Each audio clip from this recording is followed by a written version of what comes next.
తాకట్లో ఉన్న మీ బంగారాన్ని విడిపించి ఆ రోజు ఆన్లైన్ రేటుకి కొంటాం. Sharma gold company. ఇప్పుడు ఇప్పుడు అప్పుడప్పుడు నెల్లూరు వెళ్ళటం రావటం ఇవి ఉన్నాయా? లేకపోతే ఇప్పుడు కొంచెం స్టార్ కామెడీని అయిపోయావు కదా, కట్ చేసేసావన్నీ? అలా ఏం లేదు బ్రో. ప్రతి ఫెస్టివల్ కి వెళ్తాం. ప్రతి ఫెస్టివల్ కాదు కానీ వినాయక చవితికి వెళ్తాం, సంక్రాంతికి వెళ్తాం. అప్పుడు ఏదైనా మధ్యలో పని ఉంటే నేను వెళ్తాను, లేదంటే ఫ్యామిలీ వస్తుంటారు. ఓకే, అది ఎలా అప్పుడు అప్పుడు వెళ్తుంటే శ్రీమంతుల్లో మహేష్ బాబు ఊరు వచ్చినట్టు మామూలుగా చెప్పులు లేకపోతే చెప్పులు లేకపోతే పక్కన మోసుకెళ్ళి అంతరించి కాదు, ఒక మాదిరిగానే. అంటే ఫ్యామిలీలో ఫుల్ హ్యాపీ. రిలేటివ్స్ కానీ ఫ్రెండ్స్ కానీ మా ఏరియా వాళ్ళు కానీ చెప్పుకుంటారు కదా, మా వాడు అని చెప్పుకుంటారు. వచ్చిన వాళ్ళందరూ మీ అబ్బాయి ఎక్కడ అని అడుగుతారు, మా బ్రదర్, అందరూ అందరూ ఫుల్ హ్యాపీ. ఓకే, ఇండస్ట్రీ వల్ల. ఎక్కడ అంటే పల్లెటూరా నెల్లూరు టౌనా?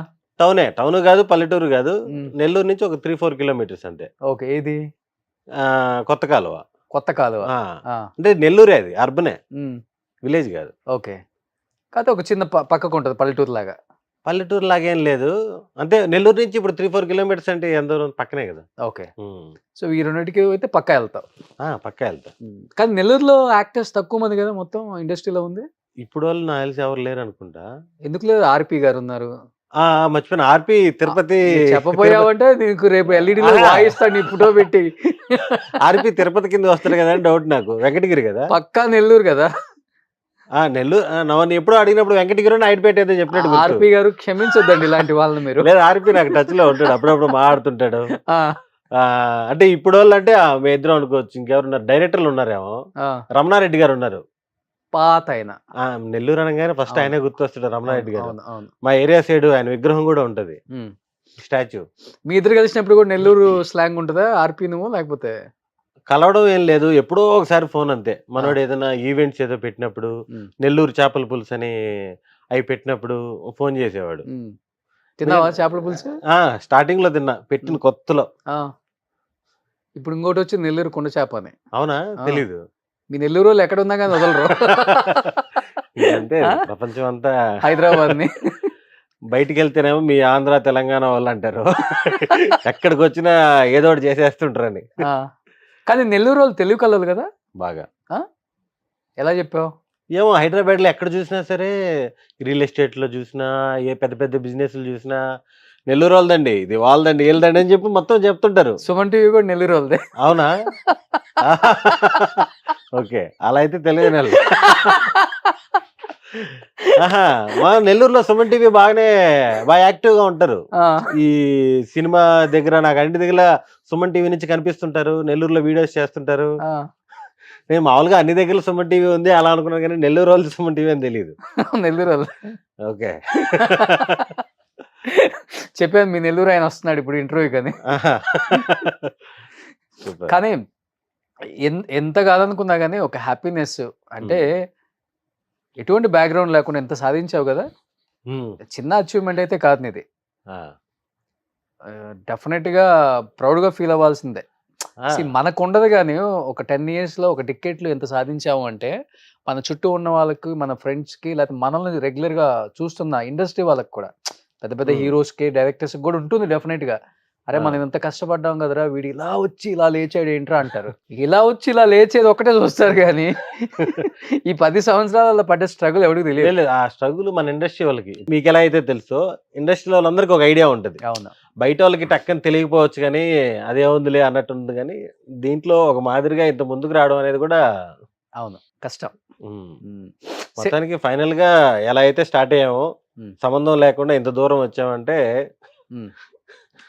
మిరాకిలే. కానీ దీనికి ముందు ఏంటి? ఇసుక, కంకర, లారీలు, టిప్పర్లు, బస్సులు, చాలా బిజినెస్ వ్యాపారాలు చేసేవాడు. అంటే ఇష్టమా బిజినెస్, లేకపోతే ఇది కాకపోతే ఇది ఫెయిల్ అవుతుంది, అది ఫెయిల్ అవుతుంది, అట్లా చేసుకుంటూ వచ్చావు? స్టడీస్ అసలు ఇంట్రెస్ట్ లేదు బ్రో, ఏదో వెళ్ళాలి కాబట్టి వెళ్ళామంతే. అదే 3 తర్వాత 4, 4 తర్వాత 5 లాగా ఏదో చదివాం కొంతవరకు, సంబంధం లేదు అది. ఇంట్లో వాళ్ళు బిజినెస్. ఓకే, ఫాదర్ అంతా మోటార్ ఫీల్డ్, లారీలు, టిప్పర్లు, ఈ కన్స్ట్రక్షన్స్.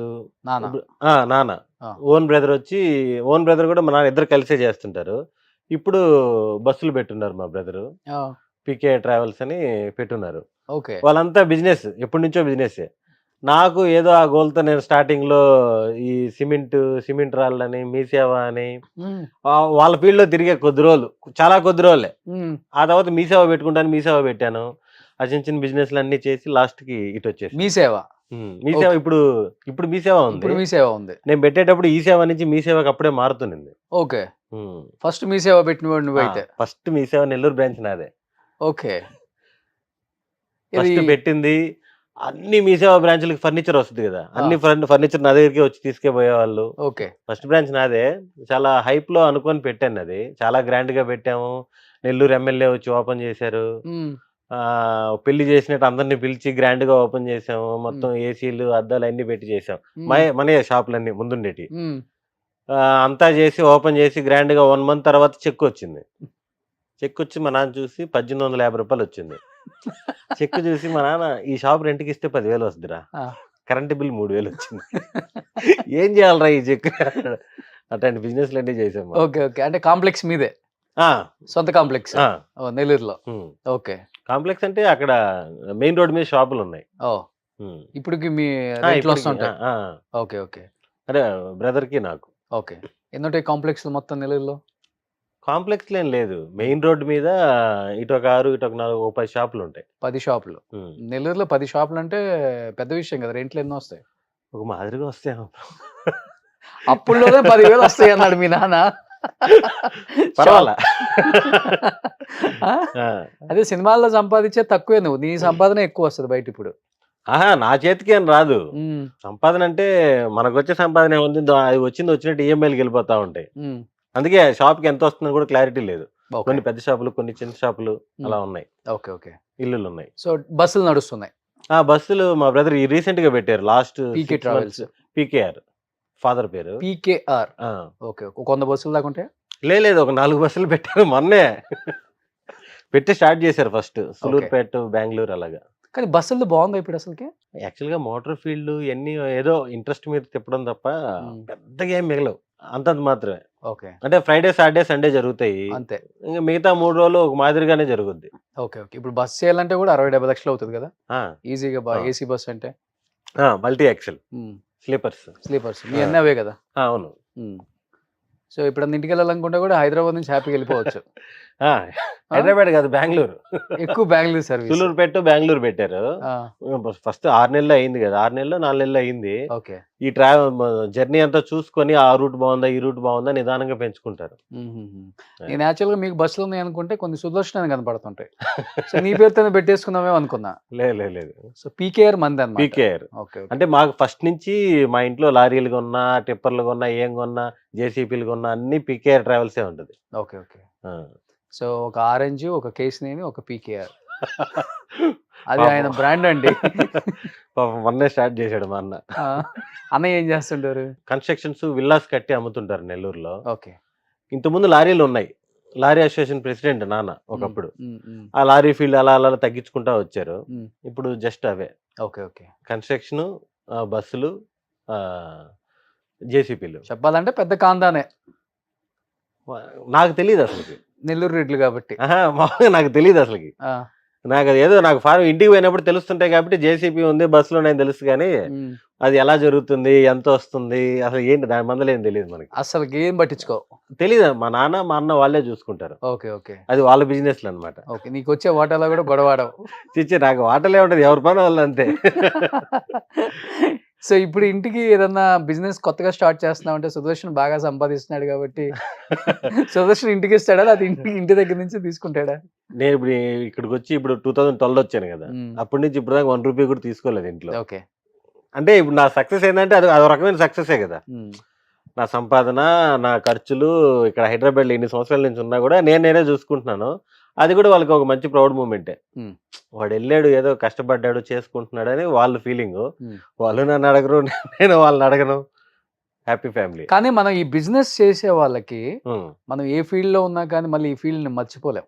డెఫినెట్ గా ఎక్కడి నుంచి వచ్చేది ఎక్కడో చిన్నగా స్టార్ట్ చేస్తూనే ఉంటాం. ఆ తర్వాత ఇక్కడ హైదరాబాద్ లో ఏదైనా బిజినెస్ చేయటం కానీ, లేకపోతే బిజినెస్ లో ఇన్వెస్ట్ చేయటం కానీ, ల్యాండ్స్ మీద యాక్చువల్గా ట్రై చేశాను కానీ కుదరట్లా, టైం కుదరట్లా. చేయాలి. నెక్స్ట్ 2-3 years లో ఏదో ఒక బిజినెస్ అయితే చేయాలి. నాకు ఫోన్ చేయదు.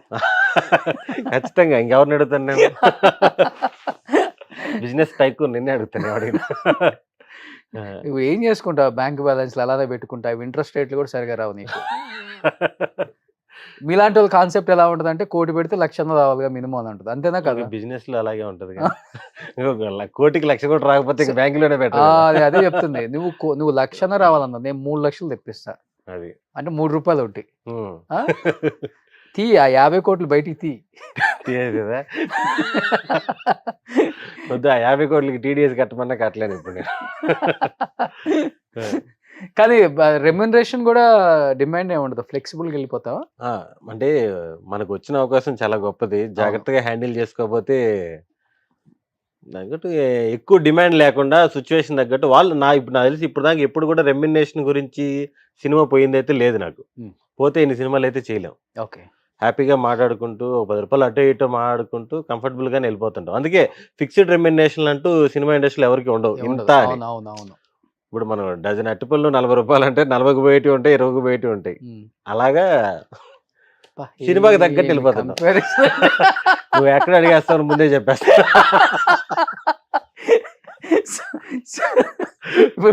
ఇప్పుడు అన్ని బాగున్నప్పుడు 40 రూపాయలకి డజన్ తెచ్చుకుంటా నమ్ముతాం. సాయంత్రం చీకటి అయిపోతుంటే పోతాయి కదా, చెడిపోతాయి కదా, 20 ఎంతో కొంత అమ్మేస్తాం కదా, అలాగే అమ్మేయడం అంతే. Okay okay.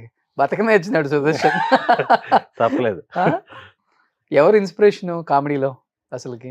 నాకు బాగా ఇష్టమైన వాళ్ళ అంటే మామూలుగా బ్రహ్మానందం గారు, అలీ గారు అందరికీ ఇష్టం, దాంట్లో డౌట్ లేదు. దాని తర్వాత నాకు సునీల్ అన్న బాగా ఇష్టం. ఓకే. అంటే సిచ్యువేషన్ అక్కడ లేకపోయినా సరే ఆయన క్రియేట్ చేసి బాగా ఫన్ చేస్తాడని. ఓకే. మా జనరేషన్ లో అయితే సత్య బాగా ఇష్టం. సత్య ఆఫ్ స్క్రీన్ అంతే ఫన్ చేస్తాడు, ఆన్ స్క్రీన్ అలాగే ఉంటది. ఓకే. సినిమాలో నాకు ఎక్కడ 2-3 సీన్లు కనపడినా కూడా టోటల్ థియేటర్ అంతా ఊపిచ్చేసి వెళ్ళిపోతాడు. అవును. అది నేను పక్క నుంచి చాలాసార్లు చూస్తుంటాను కాబట్టి సత్య టైమింగ్ నాకు బాగా ఇష్టం. Okay okay okay. కానీ ఇప్పుడు